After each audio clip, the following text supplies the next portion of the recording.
Hey everybody, Brian Von VA here. Got a question for you. What are your funniest Nat 20 moments? Leave yours in the comment below and make sure to check out our first video on this, which has 3.8 million views. Can we get it to 4?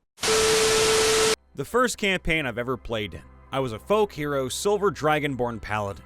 We were in this crypt, and I suspected there might be a trap down the way. So I found this boulder, which was slightly bigger than a bowling ball, and rolled it down the hallway to check for traps. I got a nat 20. Oh, there were no traps, by the way, but a homeless man was sleeping in the crypt, and my nat 20 bowling, granny shot style, had crushed this man's legs like an empty toothpaste tube. Everybody was laughing their asses off, but I was just like, I swear, it was an accident! And my paladin was violently sobbing.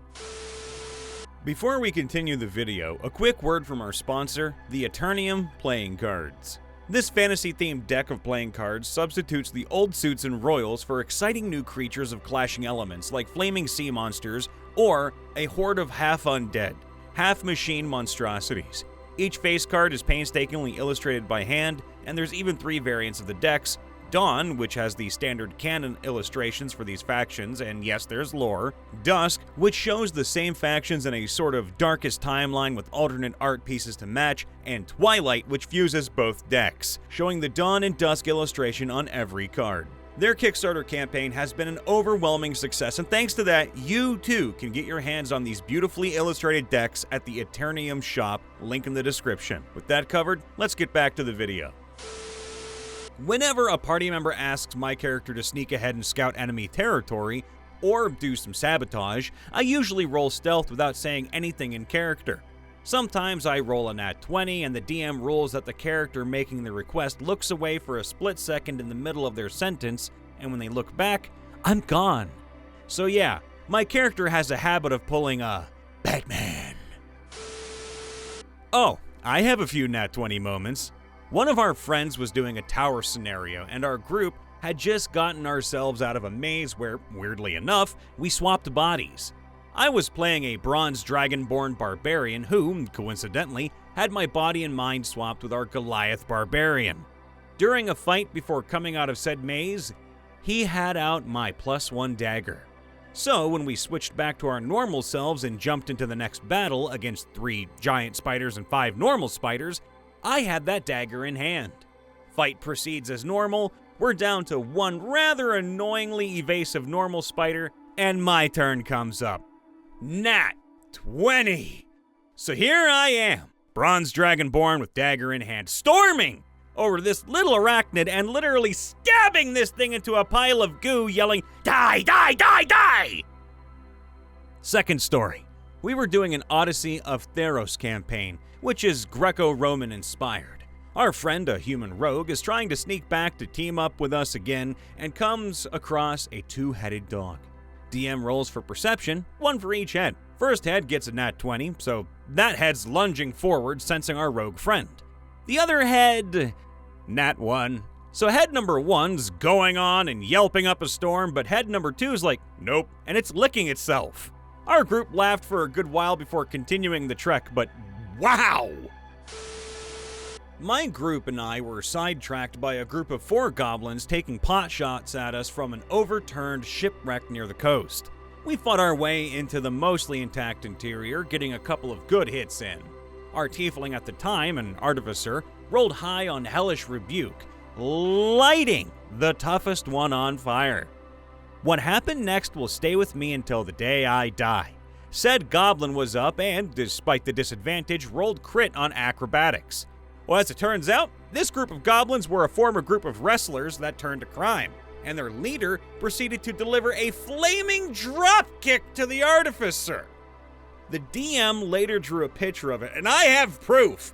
Well, we want to see proof. If you're listening in, let us see that proof. This was back in 2010, when I went to Job Corps in my state. I was first introduced to D&D 3.5 by my now great friend Matt. He was the DM. He was an awesome DM, but harsh with XP. We played with 3 others for a total of 5. To explain and show you how harsh he was with XP, our first month of play, mind you, this was after our classes ended at 3, number 1, we go to the rec building and hog a room to ourselves and start playing until dinner at 5 or 5:30 and pause the game. Number 2, spend an hour at the cafeteria and go back. Number 3, play until rec closes at 9. We did this for a month straight, 7 days a week, at best 5 hours a day for 30 days. Yes, I know, it was fucking great! But we went from level 1 to level 3 in that time. Anyway, to the story that you all want, we managed to get to hell and meet Asmodeus. We were at level 8. Our bard, for some messed up reason, decided he wanted to attack Asmodeus just to see if he was really powerful. Matt, our DM, told him to roll for attack. Nat fucking 20! We were all shocked with our eyes wide. At the time, I was not sure if this was a rule Matt made up to correct it, but he asked to roll again to confirm crit, meaning he needed to roll a 19 or 20 to do extra damage. Bard rolled another 20. Another fucking nat 20! Well, that crit got confirmed. Defeated, Matt gave in to our cheer and said, fuck it! And had him roll again. 3 nat 20s in a row. Level 8 Bard versus Asmodeus. Asmodeus! What was the result of 3 nat 20s, you may ask? Well, we looked to Matt with his face redder than a tomato, glaring at our Bard. With a tried calm breath, he asked, "How do you kill him?" We all screamed and cheered. If you think this stops here, think again. Bards are notorious for the flirting. Mwah. Even as new players, somehow our bard still kinda followed this. He describes that he ran to our fighter, jumped from our fighter's back towards Asmodeus, and took out his dick, and mid-air dick smacked Asmodeus in the face. Asmodeus died by shock that a mortal dared to do this to him and just died. I can't even keep it together. Heart attack? I don't know, but he just died. Our bard's response to this? Our mortal women take dick better than gods. Oh, I could barely keep it together. My party was fighting some creatures in the Shadowfell, and 2 of the characters that I control, out of 4, are as close to his husband and wife set as they can be. They were created by a dwarf cleric whose domain is the domain of technology to be his parents, as he was an orphan. They are both technically warforged. Also, these characters are based loosely off of my children, so no real romance can or will happen between them. Well, one of the creatures, I can't remember what they were called, used an attack to grab the one based off my daughter, Cleric Warlock, and starts damaging her badly. The one based off my daughter is named Needle, and the one based off my son, a barbarian druid named Hammer, stops in the middle of fighting one of the creatures and rushes the creature attacking Needle. His first round against this creature, he rolls 2 nat 20s. The next few turns end up with the creature's barbed limbs stuck inside of him. Hammer then decimates 2 of the same creatures with numerous nat 20s, then charges the remaining creatures who started to flee. He just crumpled them with ease. Needless to say, you don't mess with Needle, or you get the hammer. This was the most nat 20s I've gotten so far. I'm new to DMing. I have a level 1 party, and I improvised in a bandit camp on our way to the first dungeon. There were 5 in total. Most of our party of 3 did the smart thing and went around, where our fighter, on the other hand, he jump attacked the bandits, who I actually rolled health for and somehow got almost entirely 7s. The first guy takes 4 damage from a sneak attack. The rest of the party then jumps in. They proceed to kill my tiny little bandit camp. At one point, the fighter got a nat 20. I sighed and said, roll for damage.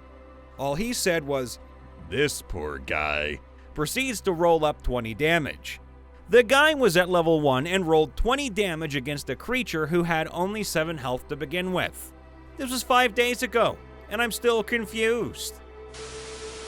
Shadowrun 5th edition. Oh my god, I love this so much. Not a nat 20, those don't exist in the game. But after the GM lamented my choice of weapon, using a bow and arrow in a cyberpunk setting is, I guess, a little bit out of the ordinary, I made him eat his words. Just for the record, he isn't a bad DM, nor did he just want to be an asshat about it or complain about my realism. Duh.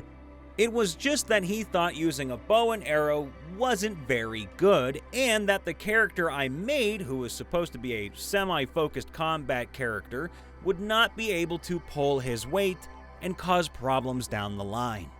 This did happen with another character of mine before, so I don't blame him at all. It was a 2-player run, and the introduction for the other person we were playing with, so we kept it simple. Escort this truck through the city. Obviously, we got into an ambush, but the truck, being quite sturdy, had no problem just keeping on trucking. Suddenly, a guy with a rocket launcher showed up, but due to a perk I picked up, I would always go first in the first round of combat. Since I realized that if I didn't kill him, we'd be in it deep, I decided to use 1 point of edge on the attack roll to expand my dice pool to, if I remember correctly, it's been a while, 20-something D6 to roll a ridiculous amount of hits. The GM's eyes were going back and forth between my shit-eating grin and the result, and after taking a moment to come to terms with what he just saw, he confirmed the hit and asked for damage. And it was at this moment he knew that he fucked up. The shot wasn't just going to injure his rocket man or put him into bleed out. That arrow would come out on the other side with basically half of his spine still attached. That guy was what we would like to call turbo dead. And we were just 10 minutes in. If that guy dies, we wouldn't be in it for more than another 5. So he decided that the impact of the arrow would trigger the rocket and blow the truck anyway, which wasn't exactly rules as written. For one, NPCs can't edge, and the rocket launcher he used did not have a physical trigger, so it wasn't like the shock would just make him curl his fingers to fire the rocket. But let's be honest, while it would have been kinda cool for me, I completely get that this run wasn't about me. And it was to show the new guy the ropes, and having the whole thing be over in less than 15 minutes after multiple hours of character creation would have kinda sucked. So while this might not have been the results I intended at the time, I do agree with my GM's handling of the situation. Still, that face was priceless, only beat by the face he made when I started using poison-tipped arrows half an hour later, and he realized that poison was kinda very good. We were running Rime of the Frost Maiden, while our DM compiled material for the next arc in our homebrew campaign. My friend was playing a turtle druid. My DM gave us all warm clothes to start out with so we didn't get bogged down with con saves in the cold, who was an absolute stoner. We go in to investigate a murder in this cabin, and the guard stops us at the door. Papers, please. Only official investigators are allowed. The turtle, without missing a beat, walks up and hands the man a blunt and says, "Ha ha, here are my papers, man." Ha. Nat 20. The guard takes the blunt, walks off, and we go into the house to check the murder scene. I was a long-time player who decided to GM for the first time. I decided to run The Dragon's Demand, a module for Pathfinder 1st Edition. The party beat a mini-boss and received a treasure, an amulet of mighty blows. Nobody in the party was really built to do unarmed strikes or natural attacks, and selling items was off the table for the moment because of plot developments. So there was some debate about who should get it. Well, there was a catfolk wizard who happened to have the feat improved unarmed strike, only to qualify for deflect arrows, who thus argued that he should get the amulet. The rest of the party was skeptical about this because he is a wizard. To support his argument, he said he wanted to throw out a few punches as a demonstration. So I said, okay, make an attack roll. Well, of course he got a natural 20. I said, for just a moment, you managed to look like a prize-fighting boxer. Everyone else in the party was suitably impressed and conceded the amulet to him. After that, I think he might have thrown like one punch at a rank-and-file enemy before they faced the final boss of the module. Hey everybody, Brian Von VA checking in after the vid. Make sure to leave a like, subscribe, ring that bell, and leave a comment down below letting us know what your funniest Nat 20 moment is. And of course, go all the way back to 2019 where this whole series began with our very first Nat 20 video and push that baby all the way up to 4 million views. We love you all. See you next time. Toodaloo for now.